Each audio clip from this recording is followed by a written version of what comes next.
हिजो आएको सरकारको बजेट अहिलेसम्मकै पकेट ठुलो हुने गरी आएको छ। 21 खर्बको बजेट आएको छ।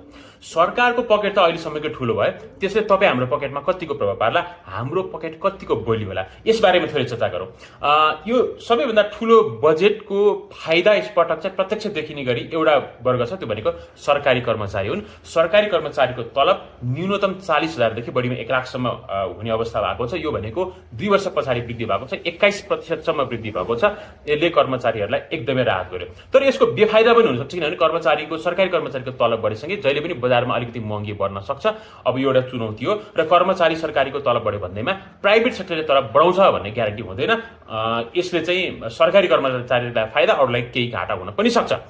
र व्यक्तिगत रूपमा तपाईँ सामान्य व्यवसाय गर्नुभएको छ, तपाईँ निम्न मध्यम वर्गीय अवस्थाको हुनुहुन्छ भने तपाईँले तिर्नुपर्ने आयकर चाहिँ यसपटक राहत भएको छ।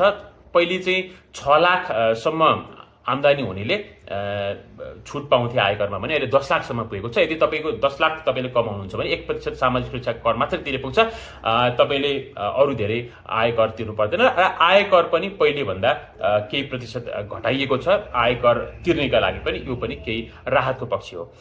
अर्को कुरा, अब पैसा अभावको कारण भनेर स्वास्थ्य बीमा कार्यक्रम चाहिँ अस्ति निजी क्षेत्रका लागि अस्पतालमा आकस्मिक मात्रै उपचार भनेर सरकारले खुम्च्याएको थियो। तर यो बजेटमा घोषणा के गरेको छ भने 3 वर्षभित्रमा 90%लाई स्वास्थ्य बीमाको दायरामा ल्याउने, त्यो आधारमा पुनर्संरचना गर्ने भनेर भनिएको छ। त्यो चाहिँ एक हिसाबले राहतको कुरा हो। यदि धेरै जनसङ्ख्या स्वास्थ्य बीमामा आबद्ध भयो भने त्यसले डेफिनेटली उनीहरूले पाउने सुविधा बढी हुन्छ। त्यसको बढी लाभलाई भनेको न्यून र मध्यम वर्गीय नागरिक हुन्। त्यो एउटा अर्को घोषणा सरकारले गरेको छ।